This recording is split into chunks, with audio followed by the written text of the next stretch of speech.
اللهم صل على محمد وآل محمد۔ مباہلے کے جو باقاعدہ پیغامات ہیں کہ جو واقعہ ہوا تھا مباہلے کا، جس میں پیغمبر اپنے گھر والوں کو اس انداز سے لے کر گئے تھے، اور آج بھی وہاں باقاعدہ جو مدینے میں مسجد مباہلہ ہے، وہ جگہ کے جہاں پر مباہلہ ہوا تھا، اور وہاں پر دشمنی میں اس جگہ کا نام جو مسجد مباہلہ کے نام سے مشہور تھی، اس کا نام مسجد بنو معاویہ رکھ دیا گیا ہے۔ تو بہرحال اب پیغامات آپ کہہ دیں گی واقع مباہلہ کے کون؟ مثلا آپ دیکھیے، میں تقریر میں بیان کرتا جا رہا ہوں، یعنی سمجھیں کہ آپ مباہلہ جو ہے پڑھنے جا رہی ہیں واقعات میں، جیسے آپ نے سرنامہ کلام میں بھی مثلا آیت مباہلہ قرار دی، وہ تمام چیزیں اس میں بیان کرتی ہوئے آپ آگے آ رہی ہیں۔ اب واقع مباہلہ جس وقت آپ پڑھیں تو واقع مباہلہ کیا پیغامات لے کے لوگوں پہ اپلائی کریں اس کا، کہ دیکھیے پہلا پیغام تو یہ کہ نصارہ نجران کی طرح صرف تعریف معصومین کی حد تک نہیں رہ جانا ہے آپ نے۔ وہ بھی کیا کہہ رہے تھے؟ تعریفیں کر رہے تھے آ کر اہل بیت کی، آج ہم ایسے چہرے دیکھ رہے ہیں کہ پہاڑوں کو بھی اپنی جگہ سے ہٹنے کا حکم دے تو ہٹ جائیں، لیکن جب اتنی تم تعریفیں کر رہے ہو تو ایمان کیوں نہیں لے آتے؟ کہا ہم جزیہ دینا قبول کر لیں گے، ایمان نہیں لائیں گے، یعنی بات نہیں مانیں گے۔ ان کی عظمت کے قائل ہیں کہ ہم پر عذاب نازل ہو جائے گا، لیکن کیا ہے؟ بات نہیں مانیں گے۔ آپ کہیں گے یہی والی تو چیز ہم بھی کر رہے ہیں، ہم مشاعرے کر رہے ہیں، ان کے فضائل پڑھ رہے ہیں، قصیدہ خوانی کر رہے ہیں، لیکن بات ہم ان کی ایک بھی نہیں مان رہے۔ نصارہ نجران کی طرح سے، یہ تو نصارہ نجران مباہلے سے پیغام یہ مل رہا ہے کہ ہماری سیرت تو ان کی جیسی سیرت بن رہی، لوگوں کے غیرت کو جھنجھوڑیں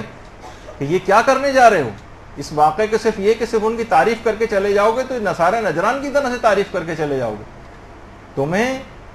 عمل کرنا ہے ان کی باتوں پر، اور ویسے ایمان لانا ہے جو کہ وہ لوگ ایمان نہیں لائے تو اس کے برخلاف عمل کرنا ہے۔ مثلا آپ نہیں، اب اس میں آپ خود اور بھی کر سکتی ہیں، ہمارے پاس اتنا وقت نہیں ہے۔ اسی طرح سے مثلا آپ اس میں پیغام یہ بھی دے سکتی ہیں، وہ کہہ رہے تھے نا کہ ہم ایسے چہرے دیکھ رہے ہیں، تو وہ واقعی ایسے چہرے دیکھ رہے تھے اور ان کی عظمت کے قائل تھے، لیکن عمل پھر بھی نہیں کر رہے تھے۔ دوسرا پیغام یہ ہے کہ تبلیغ میں دین کے لیے عورتیں گھر سے باہر جا سکتی ہیں۔ آپ ان سے کہیں آپ دیکھیے کتنے آپ دنیاوی کاموں کے لیے باہر جاتی ہیں، لیکن اسلام جب عورتوں سے تقاضا کر رہا ہے انہیں زیادہ تر وقت گھر میں رہنا چاہیے، اور وہ اسلام کے جو کہ عورتوں کو گھر میں رہنے کی تاکید کرتا ہے، لیکن جب تبلیغ دین کا موقع آ جائے تو وہی عورت پھر گھر سے باہر بھی آ جاتی ہے کہ جس کے نقش قدم بھی لوگ دیکھ نہیں پاتے تھے۔ تو اس سے اندازہ ہوگا کہ واقعی دین کی تبلیغ کے لیے اب مثلا عورتوں کو آپ جھنجھوڑیں کہ اگر بیٹی کبھی مثلا کسی مدرسے میں پڑھنے جا رہی ہے، کسی جگہ پڑھانے جا رہی ہے، کتنے لوگ جو ہے وہ رکاوٹیں کھڑی کرتے ہیں گھر والے، کیونکہ وہ قائل ہی نہیں ہے اس چیز کے۔ ان کو کسی نے آج تک بتائی یہ بات نہیں کہ اس کو جانے دو، یہ خود اپنی بھی زندگی سنوارے گی، دوسروں کی زندگی بھی سنوارے گی، پڑھانے جا رہی ہے، لوگ روکتے ہیں پڑھنے سے بھی پڑھانے سے بھی۔ تو تبلیغ دین میں اجازت ہے کہ وہ عورتیں جو ہیں وہ گھر سے باہر جا سکتی، لیکن کیا ہے کہ مکمل پردے کے اندر جانا۔ تو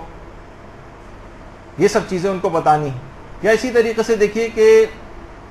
مباہلے کے لیے ایک یہ بھی ہے کہ پیغمبر پورے گھر کو اپنے ساتھ لے کر گئے تھے۔ مباہلہ کیا تھا؟ مناظرہ تھا، یعنی تمام گھر والوں کو پیغام یہ کہ گھر والوں کو اتنا مضبوط ہونا چاہیے دین کے اعتبار سے کہ کبھی کسی کو جواب دینے کا موقع آ جائے کوئی تو وہ کم سے کم اس کا کوئی جواب تو دے سکے۔ یعنی پیغام اس کے اندر یہ کہ پیغمبر اکیلے بھی مناظرے کے لیے جا سکتے تھے، لیکن پورے گھر والوں کو لے کر کیوں گئے؟ یہ پیغام دینا تھا کہ دین کے اعتبار سے پورے گھر کو مضبوط بنانا ایک مومن کی ذمہ داری، کہ کبھی کوئی ایسا موقع آ جائے۔ اب قدم قدم پہ ایک ایک بات پر آپ جو ہے پیغامات دیتی ہوئی جا رہی ہیں۔ اچھا، اسی طریقے سے یہ بھی آپ کو پیغام دینا ہے کہ خالی صرف اتنا آپ کو مضبوط بنا دینا ہے کہ اپنے گھر کے بچوں کو بھی کہ وہ کسی بھی غلط عقیدہ بیان کرنے والے کے ممبر پہ کسی نے جو بھی عقیدہ بیان کر لیا اس کو اپنا جو ہے وہ انہوں نے بھی عقیدہ بنا لیا۔ جو ذرا سا چرب زبانی آ کر ممبر پہ قافیے سے قافیہ ملا کے چلا گیا، اسی کے ہم نظریہ ہو گئے۔ اس کا مطلب ہے کہ گھر والوں کو عقیدے کے اعتبار سے اتنا مضبوط ہونا چاہیے، اور بچوں کے عقائد محکم کرنے کے لیے خاص طور پر اقدامات کرنے چاہیے۔ آپ ان سے کہیں کہ فاسد العقیدہ افراد کے ہتھے نہ چڑھنے دیں، نہ ایسے ذاکرین کے ہتھے چڑھنے دیں کہ جو لوگوں کے عقیدوں کو خراب کر رہے ہیں، ان کو ایسی مجلسوں میں نہ جان دیں۔ اب قدم قدم پہ آپ مباہلے کا پیغام دیتی ہوئی جائیں گی۔ پھر آپ ان کو یہ بھی بتا سکتی کہ دیکھیے واقع مباہلے سے عقائد کی اہمیت بھی واضح ہوتی، یعنی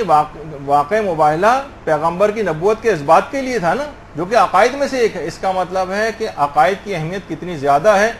اور اپنے بچوں کے عقیدوں کو بہتر بنانے کے لیے باقاعدہ اگر کہ علماء کی خدمات لینی چاہیے۔ آپ ان کو احساس دلائیں کہ بچوں کو صحیح عقیدہ کیسے پتہ چلے گا،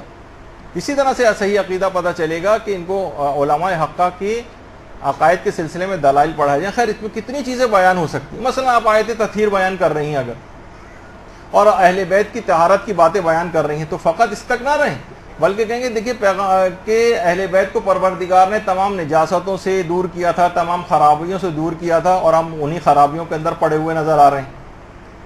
تو ہمارے اندر کچھ تو اس عصمت کی کوئی جھلک ان کے ماننے والوں کے اندر بھی ہونی چاہیے نا۔ ٹھیک ہے عصمت مطلقہ جو ہے وہ اہل بیت کے پاس ہے، لیکن عصمت کی کوئی ایک پرسنٹیج 0.1%، 2%، 3%، 4%، 5%، وہ خود بھی تو چاہتے تھے نا کہ آپ کوئی گناہ نہ کریں،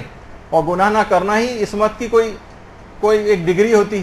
عصمت مطلقہ ان کے پاس ہے نا، ان کی کوئی برابری کر سکتا ہے، نہ برابری کرنے کو کہا جا رہا ہے، لیکن ان کی سیرت پہ تو عمل کرنا ہے اور عصمت کی کوئی ایک پرسنٹیج حاصل کرنی۔ تو آیت تطہیر جو اہل بیت کی شان میں تھی، اس کو لوگوں پہ آپ نے تطبیق کی اور ان کو جھنجھوڑا کہ صرف ان کی تعریف کی حد تک نہیں رہ جانا ہے کہ یہ گناہ نہیں کرتے تھے اور یہ سب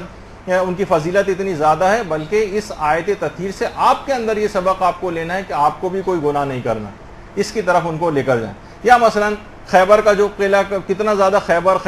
ہمارے یہاں پڑھی جاتی، کبھی یہ نہیں ہوتا کہ امیر المومنین، یہ نقطہ نہیں پڑھا جاتا کہ جنگ خیبر میں فتح کے بعد امیر المومنین نے اندر خیبر کے قلعے میں گھسنے سے انکار کر دیا تھا، کہا میں اندر نہیں جاؤں گا کہ کوئی یہودیوں کی ناموس عورتوں کے اوپر نگاہ پڑ سکتی۔ اس سے آپ کتنے پیغامات جو ہیں وہ نوجوانوں کو دے سکتی ہیں کہ اپنی نظر بازی کرنا اور نامحرموں کو دیکھنا اور ٹی وی کے اوپر اس انداز سے بے حجابانہ نظریں گاڑنا اور اداکاروں اور ان کے چہروں کو دیکھنا، یہ امیر المومنین کے ماننے والوں کی سیرت کے مطابق نہیں۔ امیر المومنین تو ایسے تھے کہ یہودیوں کی ناموس کے اوپر بھی نگاہ کرنے کے خوف سے جو ہے اندر قلعہ خیبر کے اندر جانے سے انکار کر دیا۔ اب خیبر پڑھا جا رہا ہے اور اس سے لوگوں، ٹھیک ہے لوگ کہیں گے انہی کی طاقت تھی کہ انہوں نے 2 انگلیوں سے خیبر کے دروازے کو اکھاڑ لیا تھا، نہ ہم یہ کام کر سکتے ہیں، نہ خیبر آج ہمارے سامنے ہے، نہ ہمارے اندر اتنی طاقت ہے، بس ویسے ہی واہ واہ کر کے اور واپس آ جائیں گے۔ اس میں جو ان کی عمل کرنے کی بات ہے، خیبر میں سے وہ والے پوائنٹ بھی تو نکال کے بتانے چاہیے، ورنہ اس مجلس کا اور اس فضائل کو پڑھنے کا کیا فائدہ ہوگا۔ یا مثلا خاندان اہل بیت کی خواتین کے پردے کے اوپر کتنی زیادہ بات چیت ظاہر ہے کہ اس کے اندر ہوتی، تو اب اس کو بھی آپ تطبیق کریں، اس کی خواتین کے اوپر اتنا زیادہ پردے کے مصائب آپ پڑھتی ہیں لیکن کہیں کوئی جملہ نہیں کہتی۔ کتنی روایت میں آیا ہے کہ مثلا یحییٰ مازنی کہتا تھا کہ میں جوار امیر المومنین میں کتنے عرصے رہا ہوں، لیکن خدا کی قسم میں نے ان کی بیٹی زینب کو نہ آج تک کبھی دیکھا نہ اسی کوئی آواز سنی۔ اور رسول اکرم کی قبر مبارک کی زیارت کو جب رات کے وقت امیر المومنین امام حسن، امام حسین اور حضرت زینب سلام اللہ علیہ کو لے کر جاتے تھے۔ اللہم صلی علی محمد و علی محمد۔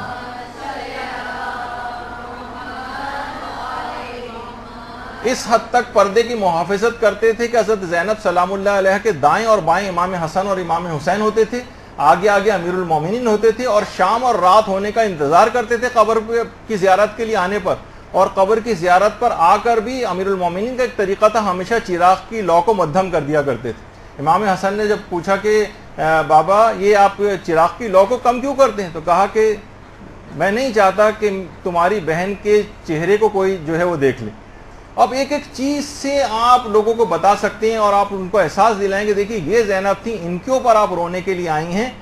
تو ان کی سیرت سے ہم کتنے دور ہو گئے، ان خواتین کے پردے وہ کیا ہو گیا۔